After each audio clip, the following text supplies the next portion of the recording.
Thank you for coming. My name, of course, is KCarl Smith. So you know my first name is Keith. My daughter told me several years ago, Daddy, Keith is not strong enough of a name. Let's go ahead and eliminate the last four letters of your first name. Let's take that K, add it to your middle name, which is Carl with a C. So publicly, I go by KCarl as one word. That's how we come up with that. Look, what I want to do with you for the hour that we have, about 50 minutes we have, I want to focus in on more of a solution on how to defeat this Marxist agenda that's being pushed on us. They're attacking us in all kind of ways, okay? And they're coming after our children that we heard so much discussion about. So with that, I'm going to have to bounce back and forth because I don't have a remote, so bear with me. How many of you agree with this? Shout racist, or say the word race, and you shut conservatives down. Here's what I want to share with you. If we're serious about defending liberty, defending the Constitution, saving our republic, push back against Marxism, as a conservative, and I'm sure all of you are probably conservative here, if you're liberal, you may want to walk out now because by the time I finish speaking, you're going to be a conservative. I'm just letting you know. So the question, as a conservative, how can we be on the offense all the time? We can't win by being on the defense. So, you know, what's going on here is that the left has demonized the word conservative. I hate to give Saul Alinsky any kind of credit, but he hit the nail on the head when he said one time, the one who wins the language wins the people, wins the masses. The left has demonized the word conservative.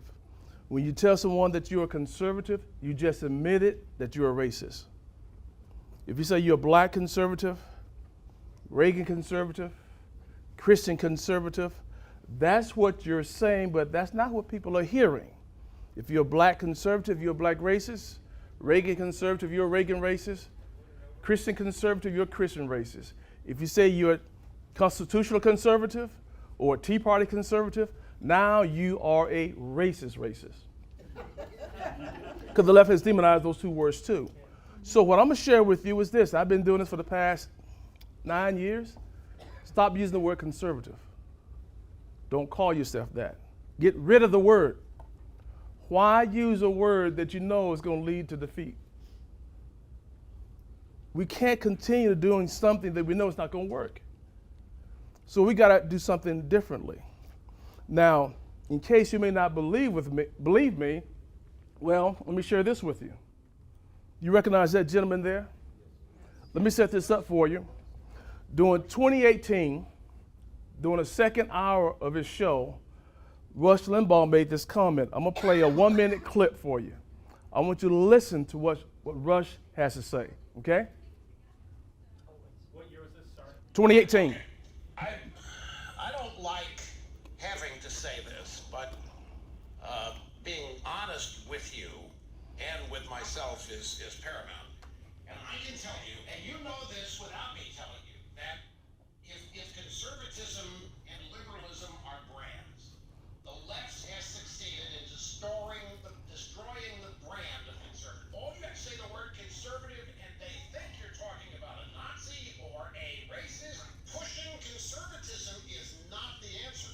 So what I would suggest to you, when you're out and about and you're doing, if you run into an occasion where you have the opportunity to talk politics, people that don't agree with you, do not use the word conservative. Do everything else, but don't call yourself that. Don't promote it. We've got a brand problem. It's time I hate it. I hate having to admit it. Get rid of it. Stop calling yourself that. Just be one. Just talk to people as one. You know what I think? I think you're going to find if you do this, that you're going to have far more people agree with your solutions than will disagree if you don't identify yourself first as a conservative and talk. Nobody needs to abandon conservatism. It's just stop labeling everything we think or do as conservative and just do it. So you see that Rush Limbaugh, in fact, agrees with me. Like I said, Rush made this comment back in 2018 during the second hour of his show. I've been advocating this message since 2008. Where do you think Rush got that idea from, to get rid of the word conservative? Yeah, I got a call about 6 years ago. I got a call from the executive producer and said, hey, KCarl, we're watching you. We like what you're doing. Here's the question. If Rush is suggesting, and KCarl, he's agreeing with you, that we should get rid of the word conservative, how should we identify ourselves? I'm glad you asked the question. Same. And let me explain it to you by sharing this story with you. You gotta say, I grew up in a staunch Democrat family. So when I started having my political awakening, or really my spiritual awakening, I started aligning myself with a conservative philosophy, right? So several years ago, I was invited to a friend's home to watch a football game. There were about 18 to 20 blacks who were there. All of them were black Democrats. And the subject of politics came up that night. When I shared with my friends that I was a conservative, the attacks began. They called me everything but a child of God, Uncle Tom, foot shuffler, house nigger. Your parents must be disappointed in you. How could you do such a thing? You're a sellout to your community. Well, I went home that night thinking and mostly praying about, how can I win this narrative? How can I trump the race card, pun intended? How can I share my conservative values and the importance of our Constitution and to unite Americans behind the principles that make America great? Well, after about a year of reading and research, I went on a reading binge. Somebody one time sent me a quote from Frederick Douglas. Now, you gotta understand, I grew up as a Democrat. Frederick Douglas said on one occasion, Douglas said, quote, Douglas said, I am a Republican, a black dyed-in-the-wool Republican, and I never intend to belong to any other party than the Party of Freedom and Progress. When I saw that quote, I said, what? Frederick Douglass was an Uncle Tom? He was Republican, right? And I said, well, why did he say Freedom and Progress Republican Party, and he did not say Freedom and Progress Democrat Party? So I went on a reading binge. I read all the Douglas autobiographies. He wrote 3. I read his novel, The Heroic Slave. I read the selective writings of Douglas put together by Philip Farner, 900 pages, 6 size font. I read the 4 volumes of the Douglas Papers put together by Yale University Press. I read every biography in print at that time. I went on a reading binge. So about a year later, I invited those same black Democrat friends of mine at my home to watch our favorite football team play on television, and reluctantly they all came. And the subject of politics surfaced again. But over that year, I had created something called the Frederick Douglass Republican Engagement Strategy. So that night, that second roundabout with my friends, when they asked me about my political identity, they said, okay, Carl, he's a conservative. I said, wait a minute, I'm more than a conservative. I'm more than a Republican. I'm a Frederick Douglass Republican, and I believe in the life and power and values of Frederick Douglass. Respect for the U.S. Constitution, respect for life. I believe the limited power of government, economic prosperity, free speech, school choice, women's rights, the right to keep and bear arms, religious liberty, legal immigration, parental choice. Douglas wrote about all those things, by the way. When I shared that with them, all of them started talking about how they were a Frederick Douglass Republican too. It worked. For the first time in my life, I had the confidence, the knowledge, and the skill on how to engage my family members, my friends, about my conservative values. I want to share with you and give you, before you leave here, that sense of empowerment that I have today. When you walk out of here, you're going to know how to trump the race card. You're going to know how to have conversations with people and not confrontations. You're going to know how to defend your conservative point of view without using the word conservative. And you're going to know how to ignite America's passion for liberty based on the people you come in contact with, who may not even look like you. You follow me? So, that's the story.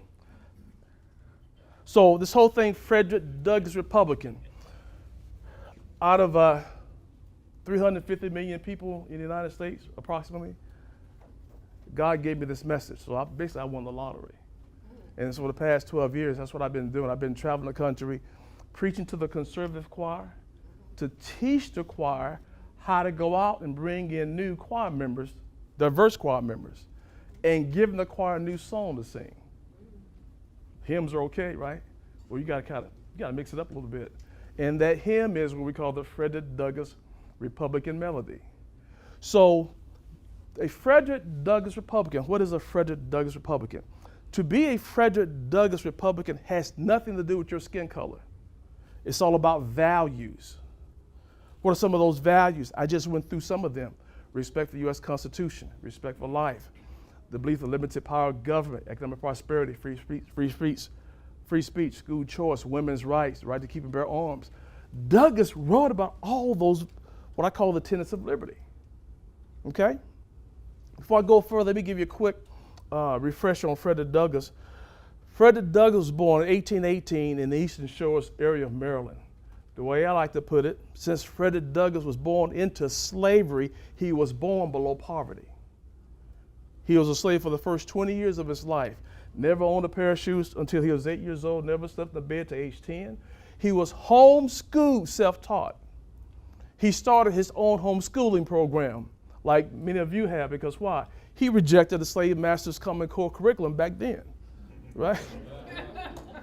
And so let me kind of fast forward a little bit, share some tidbits about Douglass's life that's going to blow your mind. Frederick Douglass had 0 days of formal schooling. He was an advisor to 5 Republican presidents. Okay. 5 Republican presidents. Abraham Lincoln, Ulysses S. Grant, James Garfield, Rutherford Hayes, and Benjamin Harrison. Most folks don't get a chance to meet one president. Frederick Douglass was an advisor to 5 U.S. presidents. 0 days of formal schooling. He wrote 3 autobiographies and a novel. I make this point because, based on my reading of history, at that time, 90% of blacks couldn't read or write. That brother wrote 3 books. He didn't have a ghostwriter. He learned to write when he was a slave boy on a plantation, okay? And he started a reading ministry to teach other slaves how to read and write to prepare them for liberty one day. Here's what's gonna blow your mind. Frederick Douglass passed away in 1895 at the age of 77. At the time of his death, Frederick Douglass had $300,000 in savings back then. Today, that's over $20 million. So you can see that the life of Frederick Douglass is in fact inspiring. But what I want you to take away is that when we leverage the liberty message of Frederick Douglass, when we leverage what Douglass wrote about, that's what we have to lean on to help us win the narrative and crush Marxism and send the left back to France, okay?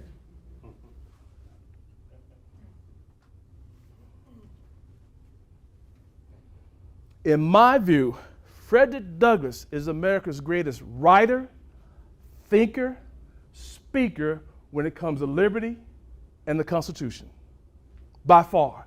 The founding fathers cannot touch him. Why? When you read the writings of Douglass, this is a man that had a former slave experience. So in his writings and in his speeches, he affirmed the founders and he affirmed the Constitution, and Marxist liberal Democrats have no answer for that. Why do you think there's never been a movie about Frederick Douglass? Tupac has a movie. Jackie Robinson has a movie. Aretha has a movie. There's never been a movie on Frederick Douglass. Quick comment. There is something that just came out recently on Netflix. I made it through about the first 5 minutes. It looks like maybe a movie, but it starts off with he fled America because he gave up on America. It was a total leftist slant. I think that's one that Colin Hanna came out with. I don't remember who released it. I know Colin Hanna was working on one. I wanted to cry. Yeah. Is that a movie? Maybe more of a documentary. I don't know if there's a movie that's out where people can be entertained and educated at the same time and won't even know they're being educated. That's what I'm talking about. But I'm gonna check that out. Huh? Maybe you should write that. We already have the screenplay. I already got it. But it's not because they hate it. That's right. Because his views are the total opposite of those who are in Hollywood. So here's why I contend, here's something very, very provocative. What Frederick Douglass had to say about liberty, the U.S. Constitution, is more important what any of the founding fathers had to say. I know that sounds like heresy, but let me make my point. The founders gave us two magnificent documents, the Constitution and the Declaration of Independence, correct?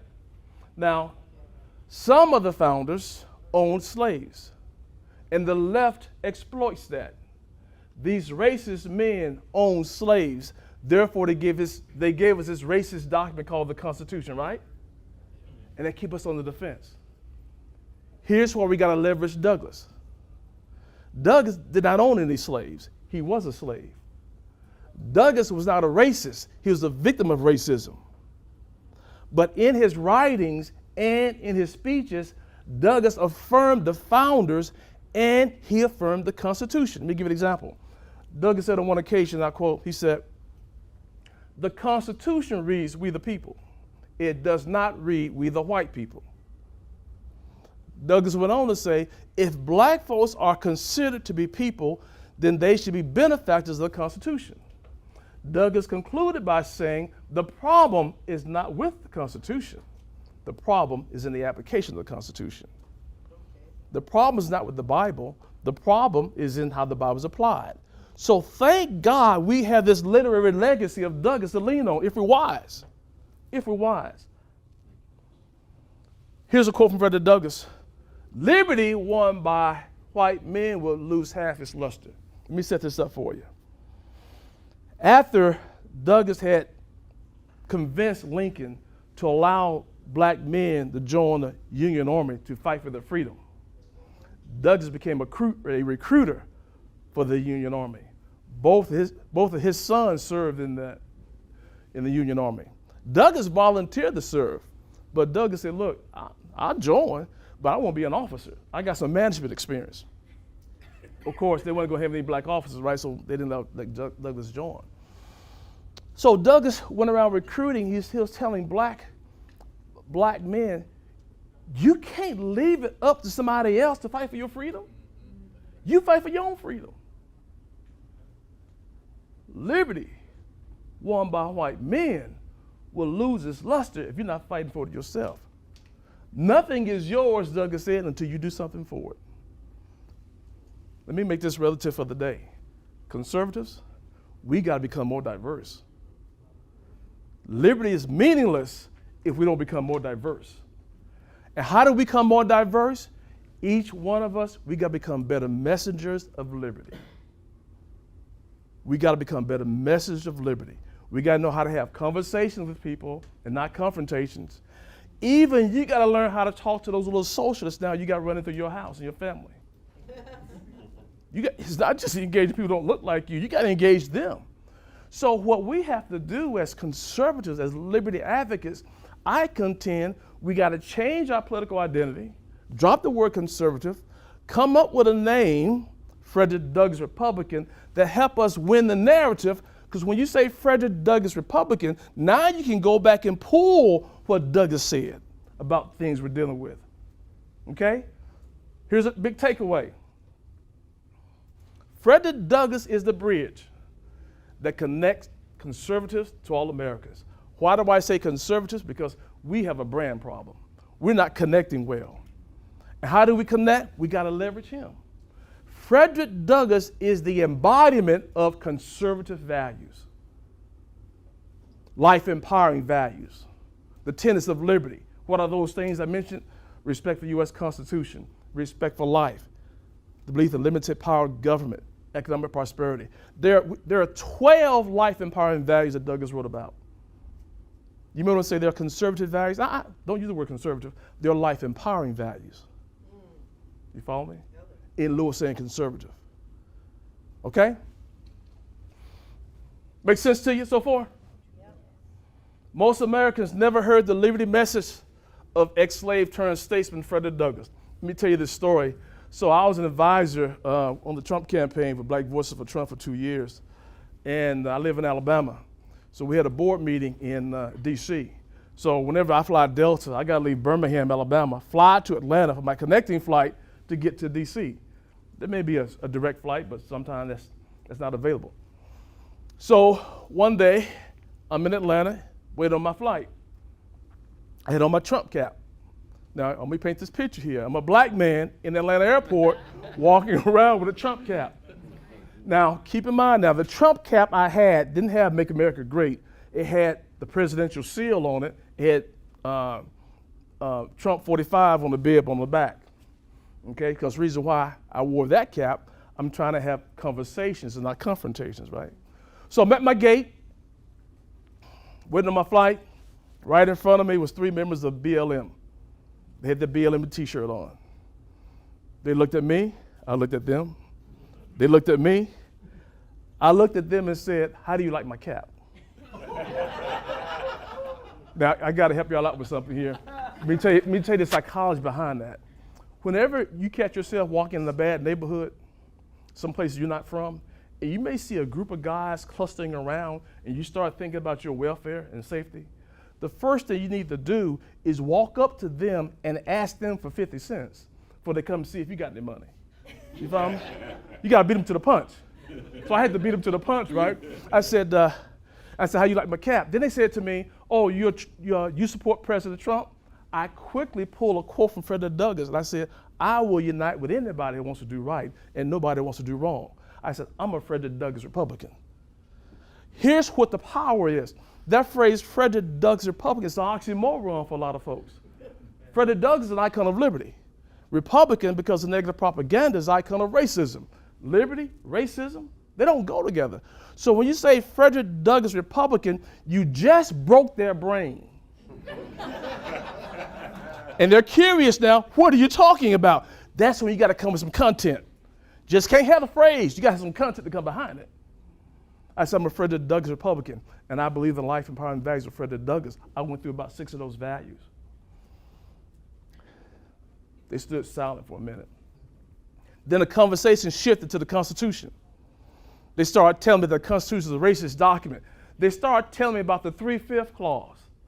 That the 3/5 clause meant that blacks are 3/5 of a human being. I was taught that in college. I'm a graduate of Alabama A&M University. I was taught that the Constitution is a racist document referring to the 3/5 clause, meaning that blacks are 3/5 of a human being. It was Frederick Douglass who woke me up, 1860, Douglass in Glasgow, Scotland. It was Douglass who gave clarity to the 3/5 clause. So when I shared what Douglass said about the 3/5 clause to those BLM members, they stood silent. And they said, we never heard that before. Most Americans, especially the young people, never heard the liberty message based on the writings of Douglass. That's the game changer. So how does that help us? You and I, to become better messengers of liberty, we got to carefully study and show ourselves approved. You got to have this knowledge in your head. Okay? You got to read, you got to know about Douglass's life. You got to know about his writings, what he said on about these tenets of liberty. And you bring that to the conversation. You follow me? It went very well. I think I hit a home run with them. How do I know? Each one of them bought a copy of the book. That's how I know. Frederick Douglassism is the most effective liberty message to defeat Marxism, hands down. How are we going to save America? How are we going to push back against Marxism that's going on in our schools, that's going across the nation, hitting all aspects of our culture? You got to leverage the liberty message of Frederick Douglass. Douglass wrote a lot.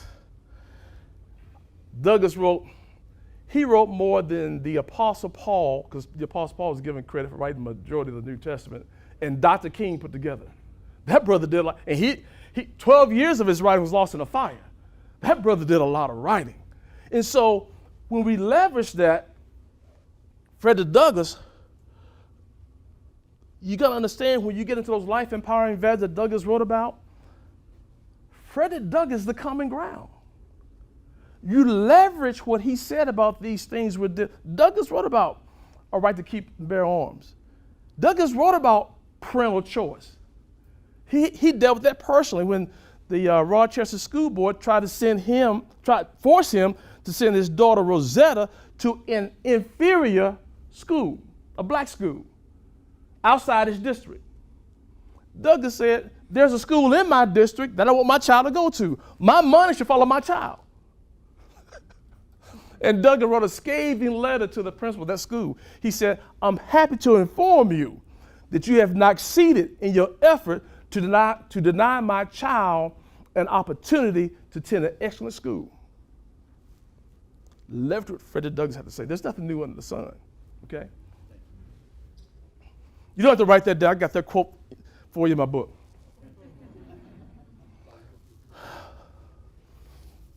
You know, I'm like a lot of you here.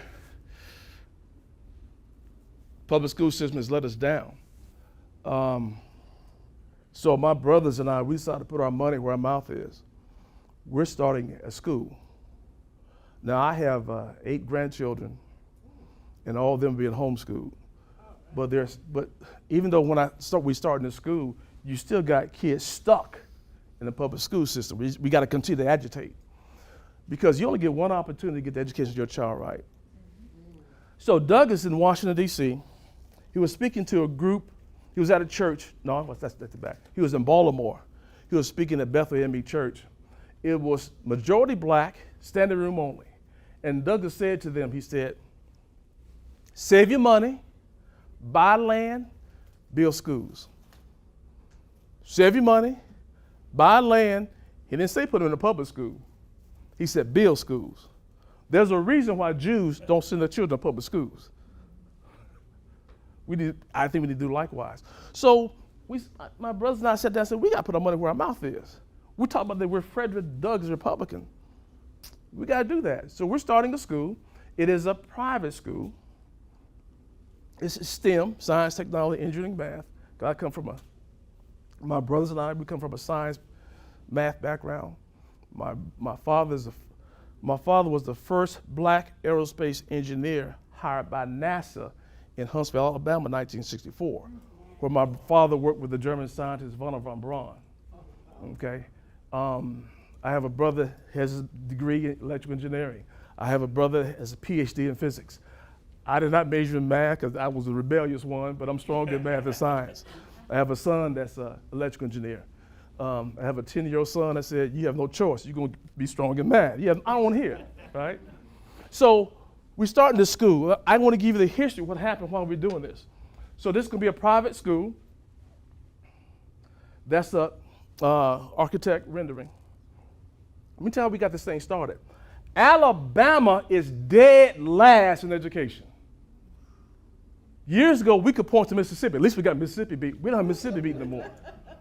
We're behind Puerto Rico and Washington, D.C. When I say that, we're dead last. So about 10 years ago, my youngest brother, the PhD physicist, he's a former NASA scientist. He ran NASA's lab in Huntsville, Alabama. He resigned from NASA when he found out that in the disadvantaged communities, they took physics out of the high school curriculum.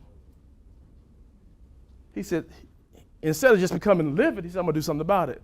So what he did, this is in Huntsville, Alabama, he went to Northwest Huntsville. He identified a school system, a feeder system, elementary school, middle school, high school. All these schools, Title I schools. All the schools are on the Alabama Failing Schools list. What he did, he went around, he established robotics clubs at every grade level leading up to the high school. When he went around to the classrooms to recruit students for his classroom, his robotics program, he had 3 criteria. How much time I got? Somebody? What's about here, I think? I got 8 minutes, okay. He said, I want the child that's getting straight F's. I want the child who's flunking out. I want the child that's in special ed, that y'all probably tell the school system you diagnosed them to have Asperger. I want that child. I want the child that has one or both parents incarcerated. That's who made up his team.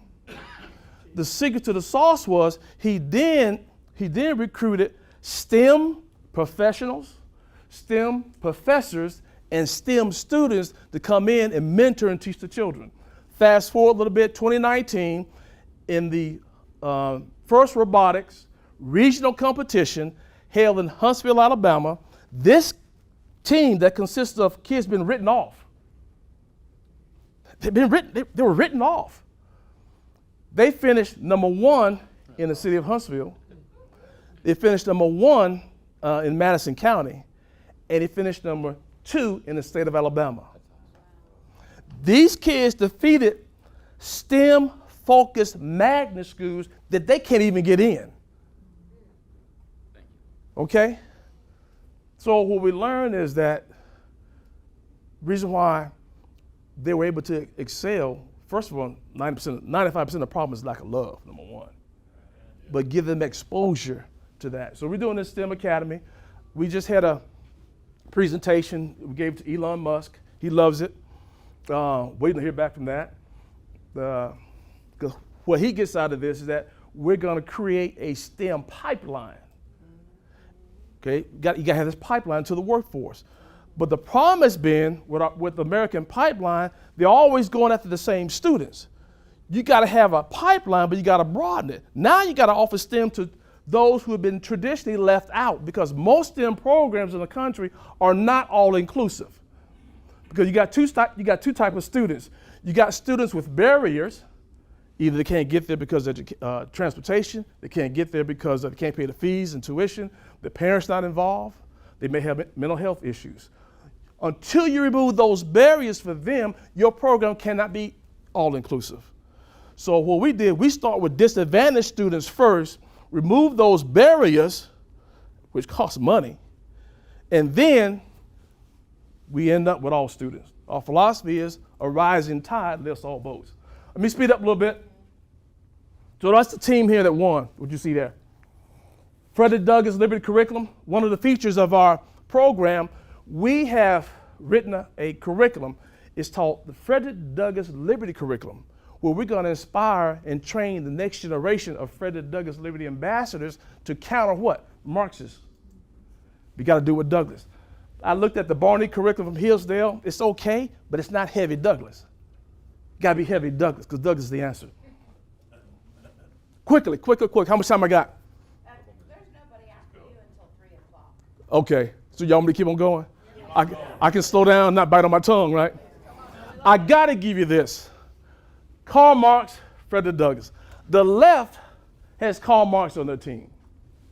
They give him the ball. They set up special plays for him. The right, conservatives, we got to get Douglas on the team. Yeah. Give him the ball. Get out of the way. You didn't run any special play. Just give him the ball. He's a franchise player. He's the LeBron James of the day, if that's your favorite basketball player, or Steph Curry. Give him the ball. Let me contrast these lives of these two men. Both of them were born in 1818. Karl Marx was born in Germany, never had a real job in his life. His daddy was a lawyer. He married into money. Engels provided for him financially. He is the poster child for white privilege. So at the airport that day when I was talking to those BLM members, I said, tell me now. I said, y'all despise white privilege, don't you? He said, yeah. Well, so tell me, why are you leaning on the writings of a man who's a poster child for white privilege? We never thought about it like that. On the other side, Frederick Douglass was born into slavery. You got me? They never heard the liberty message based on Frederick Douglass. Karl Marx, as you well know, was a German political theorist about oppression. Douglass had real life experiences about oppression. When I shared that with them, I had them. Why? They never heard the liberty message and the contrasting of Douglass' life and Karl Marx. You follow me? Yeah. You see why he's important? We got to get him in the game. You got to make him part of your liberty message, okay? Karl Marx was a revolutionist. Marxists are revolutionists. They want to tear everything up, including the Constitution. Wants to start over and put them in charge. Douglass said on one occasion, Douglass said, I'm not a revolutionist. Douglass said, I am a reformer. Let's keep the best that we have, to include the Constitution, make things better. Okay? You can read that. Douglas believed in personal responsibility. You see what Karl Marx believed in.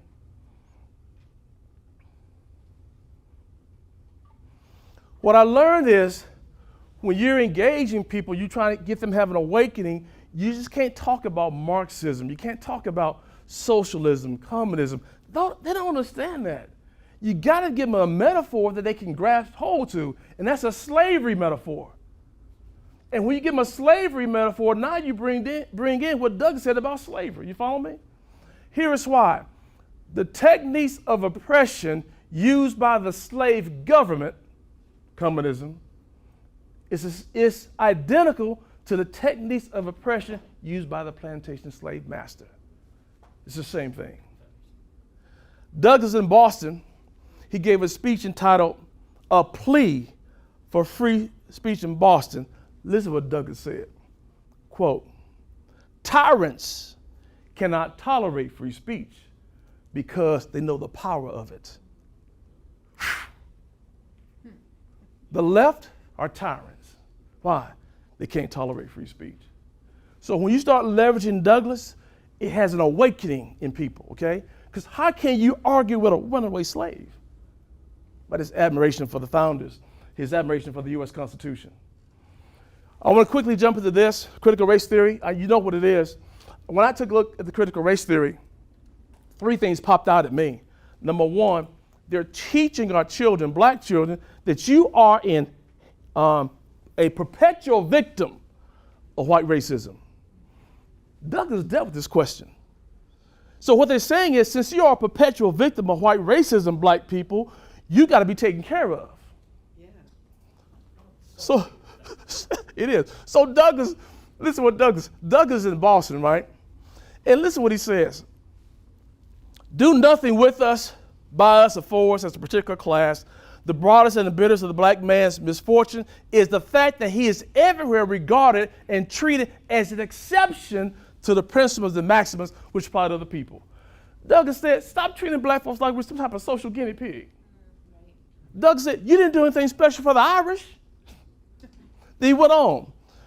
What I asked for the Negroes, not benevolence. Let me set this up. So that at that time, about 4 million blacks were going to be free from slavery because the Emancipation Proclamation was going to be signed. They came to Douglas and asked him, what shall we do with the Negro? Douglas said, what do you mean, what shall you do with the Negro? Don't you think you've done enough? You made him a slave. Douglas said, leave him alone and mind your own business. Follow what Douglas says. What I ask for the Negro is not benevolence, not pity, but not sympathy, but simply justice. Leverage what that brother had to say. You'll shut it down. So do nothing with us. Just leave us alone. I got to get to the next one. White people are innately racist with absolutely no redeeming qualities. Oh, have mercy. You got to catch this. Douglas hit this on the head. So 10 years after Douglas had escaped from slavery, he wrote a letter back to his former slave master. And the first paragraph is of that letter. And what he said to him, I forgive you for all things you did to me. Matter of fact, when you come see me and visit me, I'm not going to make you eat outside like you made me eat outside. Douglas said, I'm going to use you as an example how men ought to treat each other. That's what he said in the first part there. And Douglas said, oh, by the way, I want you to free all 400 of your slaves. Until you free them, I'm going to talk about you in my book. I'm going to write about you in my speeches. I'm going to call you out on Twitter and Facebook till you do. See, Douglas was the original blogger. So that's what Douglas told him. Then Douglas wrote another letter to the slave master within a year. What happened was that slave master, because of Douglas' agitation, that's why agitation works. If we're going to save this nation, we got to agitate these politicians. We got to get on their nerves, right? Douglas is the original agitator. He was an activist. He was an agitator. Douglas wrote another letter back to him. He said, look, I have been told by a person intimately acquainted with your affairs and upon whose word I cannot rely, that you have ceased to be a slaveholder. Why? Because Douglas' agitation and because of repentance.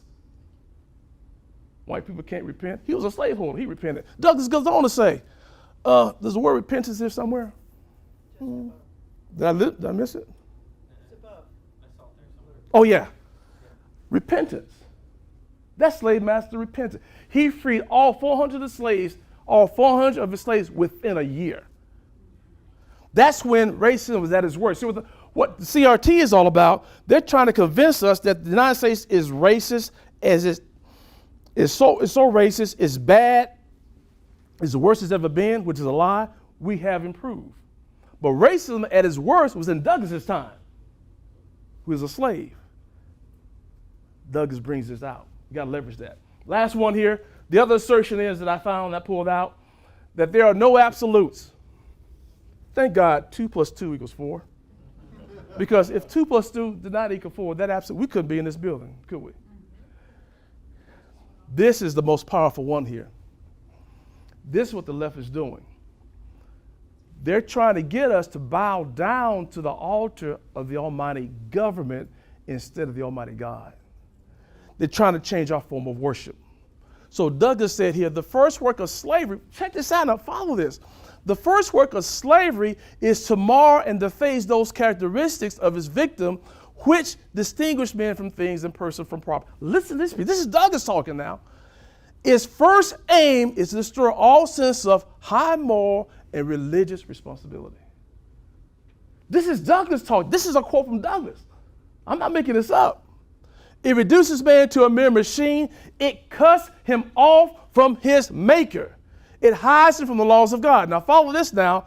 It leads him to grope. When you cut off from God, it leads us to grope our way from time to eternity in the dark, under the arbitrary and despotic control of frail and depraved, sinful fellow men, communist Marxists. That's what he's talking about. You see why Douglas is a bad boy? That brother's bad. He woke me up. So look, I'll be here the rest of the day. I'm not going to take too much of your time. I appreciate you coming. I have a book here. I'm going to hawk the book, Lex. Alicia, I'm going to hawk the book. The book is not a dissertation on thoughts of Douglas or the political thoughts.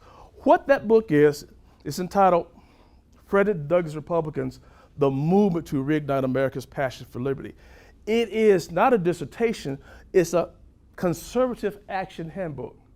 It's a book that you need so you can learn how to leverage what Douglas had to say about certain things and make it part of your own conversation. So in this book, I cover 4 life empowering values: respect for the Constitution, respect for life, the belief in limited government, and belief in personal responsibility. Let me go back to limited government. So when I wrote that book, I say I believe in limited government. I don't say it that way anymore, and you shouldn't either. Because when you say I believe in limited government, what the left will do, oh, you believe in limited government, you want to take folks' entitlements away. Now I say I believe in the limited power of government, where I want to keep more of the money that I make. That's what you have to do. You follow me? So I have some books here, and if you missed it, my capitalism joke is that the books over here are free. The autograph in each book is $20. All of them have been signed, okay? But no, that money don't go in my pocket. It goes into so we can buy more material. So what you get the book, and you're gonna get 5 engagement cards. This is a 6x9 card that come with each book. That's the book, that's the card you give to someone so it can have an awakening. It's a quote from Frederick Douglass regarding those 12 life empowering values. Okay? You leverage what the ex-slave had to say. Questions? Yes, sir. If you would please, especially for the video. Yeah. Because this is how I learned it.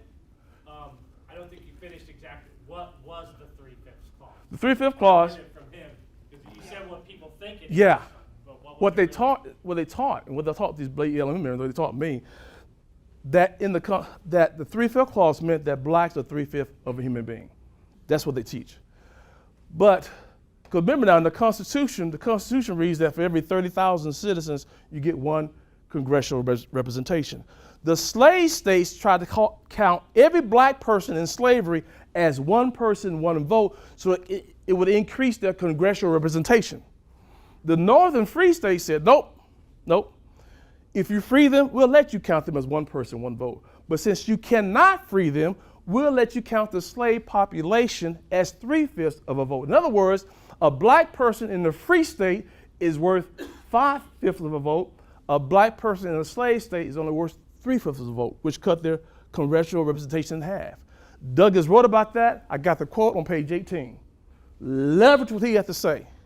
Yeah, it was what I learned was it was the founders' intention to limit slave representatives. That's right, for those slave states. That's right. It cut it in half. Didn't call them And Douglas wrote about that. I did not get that until I was an adult in my own personal reading. When I shared it with the BLM members, they couldn't say a word. You follow me? I think I covered everything. Did I cover everything? Lisa, you heard me speak before. Did I cover everything?